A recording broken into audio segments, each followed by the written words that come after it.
Good day, fellow classmates. I'm Andrew Mills, and today I will be discussing some of the things that I learned about the G1000 from this week's King School's lessons.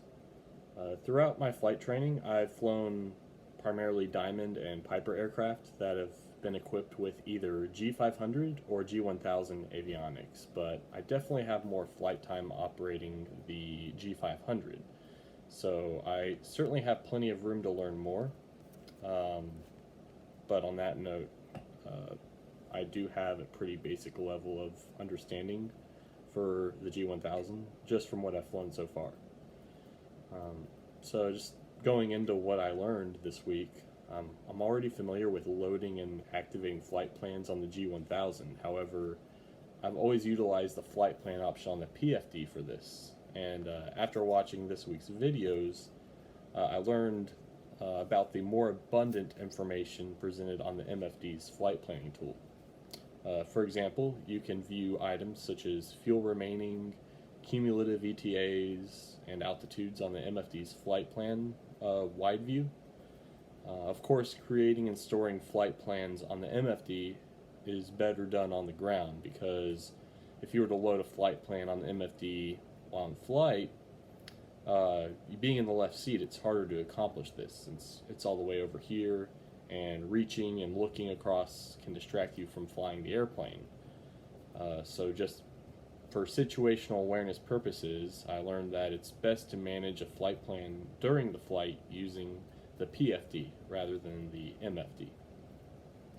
Another cool item that I was previously unfamiliar with was the different uses of the range knob. Specifically, I had never utilized the joystick function of the range knob, which acts like a computer mouse to scroll, around the MFD to select waypoints for flight planning purposes. I was also completely unaware of the distance measuring tool that is also paired with the range knob.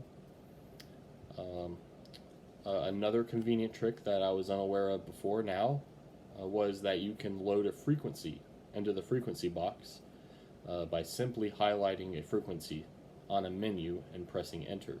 Say if you were to look up information on a particular airport and you scroll to the frequencies section, all you would need to do is highlight the frequency of your choice and press enter, and that would populate the frequency box with the frequency that you had just highlighted. So this could be quicker than the manual way, which obviously involves a lot of dial turning, and that can become tedious and time consuming. Moving on, another thing that I was not aware of was the VNAV capabilities of the G1000. For my private pilot license, instrument rating, and time building, I utilized a G500 equipped D01, which it lacked autopilot, so VNAV was out of the question. And by the time I transitioned to the more advanced DA40 with its G1000, I was focused on learning commercial performance maneuvers rather than learning the autopilot functions. So the King School lesson on the VNAV capabilities was certainly an eye-opener, and I can see this really coming in handy when flying an arrival with altitude restrictions, and assuming these restrictions are programmed in. Right now I'm doing my multi-engine course in a brand new G1000 equipped Piper Seminole, and I plan to explore the VNAV capabilities along with many of the other functions we're learning about once I get to the long cross-country flights. Additionally, I thought the turning your GPS into a super VOR lesson was certainly interesting.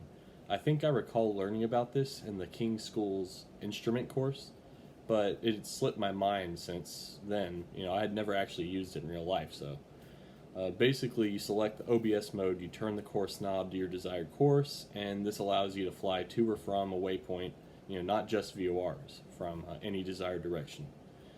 The only downside to this method is that the G1000 doesn't auto-sequence to the next waypoint in your flight plan without your intervention, so you would essentially have to cancel OBS mode prior to the waypoint for your G1000 to auto-sequence your flight plan normally. One last thing that I was not aware of was that you could create your own waypoint in the G1000 using user-defined waypoint function. I think this is a really neat function because you can use it for your own personal navigation.